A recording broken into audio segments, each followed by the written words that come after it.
alone, no chaperone can get our number. The world's in slumber, let's misbehave. There's something wild about you, child, that's so contagious.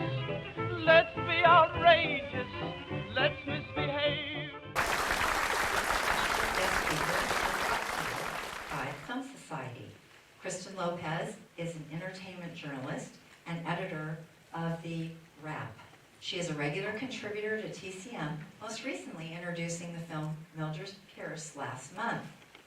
She has written for Variety, Roger Ebert, and TV, and she was the TV editor for IndieWire. She recently contributed an audio commentary for the Criterion Collection. She is the creator, producer, and co-host of the classic film podcast, Ticklish Business, now running for 8 years. She has interviewed the families of today's stars, Veronica Lake and Joel McCrea, which she and I will discuss after the film. I don't know about you, but I can't wait to get some scoops on those interviews. She is the author of the book, But Have You Read the Book? 52 Literary Gems that Inspired Our Favorite Films. She will be signing her book after our discussion after the film is screened.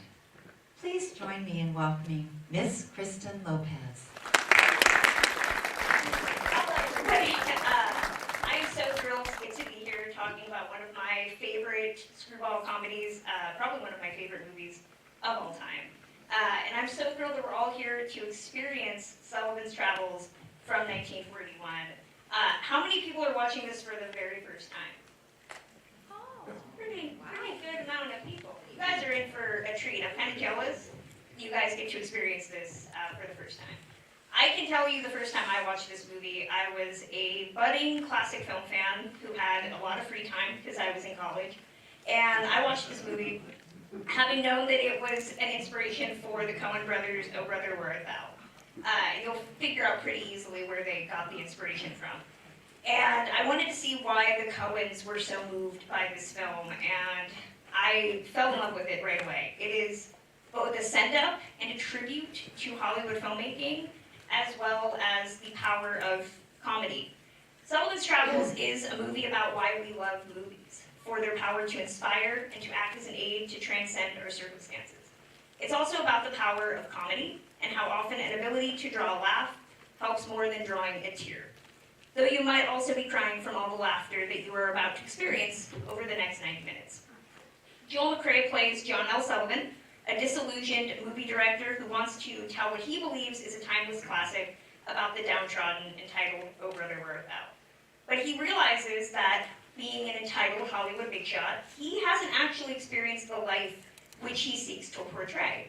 And rather than be accused by people like me of not caring enough to do proper research, he decides to go live the life of a forgotten man. His journey takes him on a madcap adventure that sees him verbally spar with a cool blonde, known only as the Girl, played with such zeal by my favorite actress of all time, Veronica Lake, and culminates with an alleged murder and a trip to prison. Ultimately, director and writer Preston Sturges, through the character of John L. Sullivan, illustrates that laughter can be used in film to create social change and put an eye on serious topics, and you don't always need to, quote, have a little sex in it.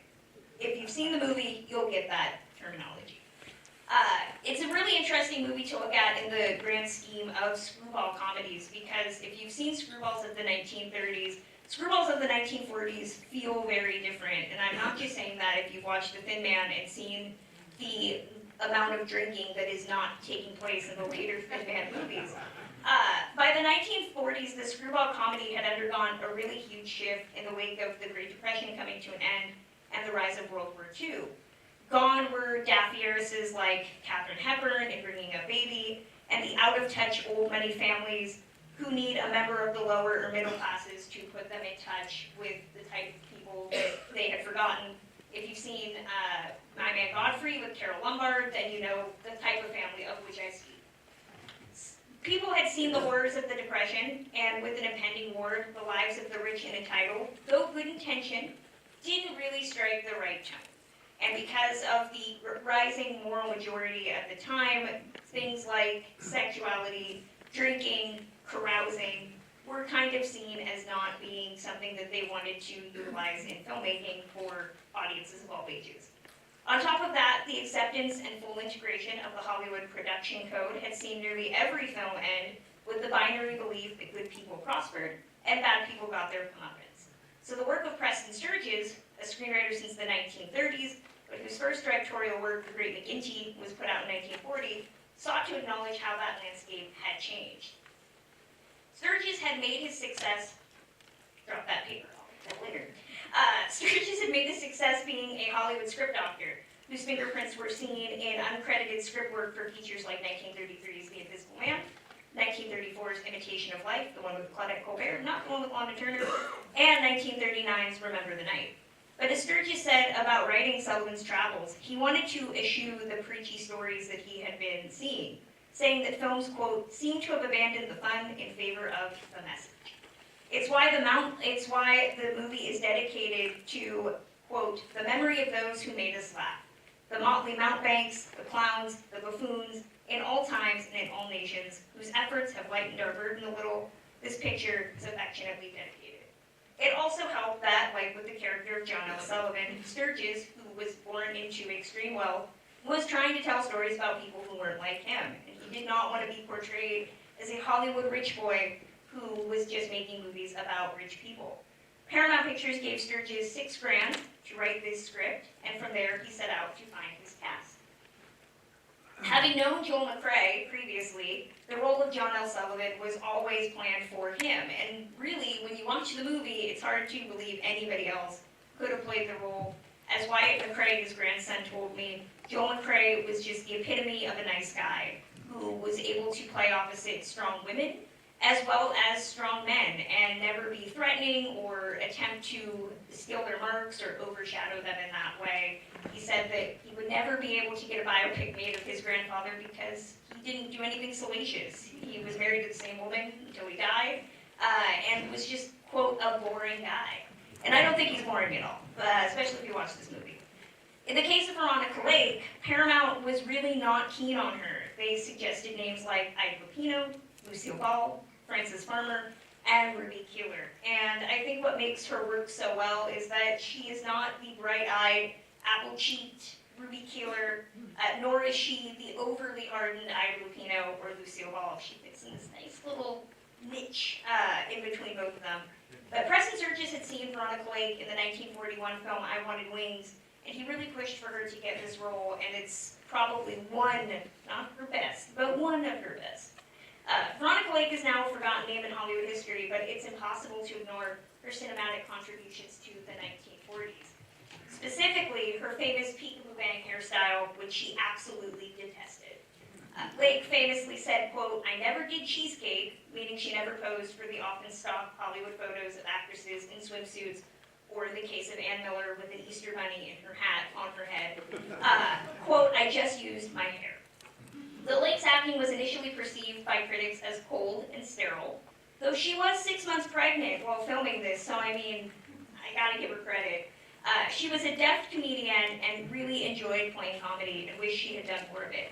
She often talked about wanting to routine with Preston Sturges, and while he did act as a producer on her 1942 feature, I Married a Witch, a project he initially planned to direct, the duo never worked again outside of this film. As Preston Sturges' son Tom told me, this was Preston Sturges' favorite of his films he directed, and it was Veronica Lake's favorite film that she ever starred in. Unfortunately for both Sturges and Lake, they struggled with life after these successes. Veronica Lake especially remains a figure maligned by rumors real and imagined. It's been said that she and Joel McCrea did not get along while making this, and that McCrea turned down the role of her co-star in I Married a Witch, calling it, quote, "I married a bitch." Although, based on what Wyatt McCrea has said, I don't necessarily believe that's a true story. I think that's one of many imagined rumors about her personality. In an interview I did with McCrea's grandson, Wyatt, he said that the pair did have a cordiality to them, and that when Lake was at her lowest ebb, living in the Martha Washington Hotel in New York, that McCrea would discreetly send her money. As for Lake, her downfall from Hollywood wasn't perceived as a curse for her. She'd go on to do work on the stage and write her memoirs. She once said, quote, "There's no doubt I was a bit of a misfit in the Hollywood of the 40s. The race for glamour had left me far behind. I didn't really want to keep up. I wanted my stardom without the usual trimmings. Because of this, I was branded a rebel at the very least. But I don't regret that for a minute. My appetite was my own, and I simply wouldn't have it any other way. Both her and Sturges had sudden, quiet demises. Her in July of 1973 at the age of 51 from cirrhosis, and Sturges would die alone in a Manhattan hotel of a heart attack in 1959 at the age of 60. Just a few years before, as Tom Sturges said, that the wave of nostalgia for classic films, helped by Andre Bazin and Coherence du Cinema, and film schools studying the work of old masters, truly took hold. Tom Sturges says he would have loved to have seen what would have happened if his father had lived into the 1960s, when filmmakers like him were being asked to come, like Billy Wilder, to talk to film students and celebrate the work that they had made. But I don't think either of these people would want to end on a dour note. In this movie, they, in conjunction with Joel McCrea, William Demarest, Franklin Pangborn, a bunch of other great character actors, among others, make us laugh. It's as John L. Sullivan says, quote, "There's a lot to be said for making people laugh. Do you know that's all some people have? It isn't much, but it's better than nothing in this cockeyed caravan." Thank you, and please enjoy Joel McCrea and Veronica Lake and Preston Sturges. We're all alone, no chaperone, can't get our number. The world's in slumber, let's misbehave. There's something wild about you, child, that's so contagious. Let's be outrageous, let's misbehave.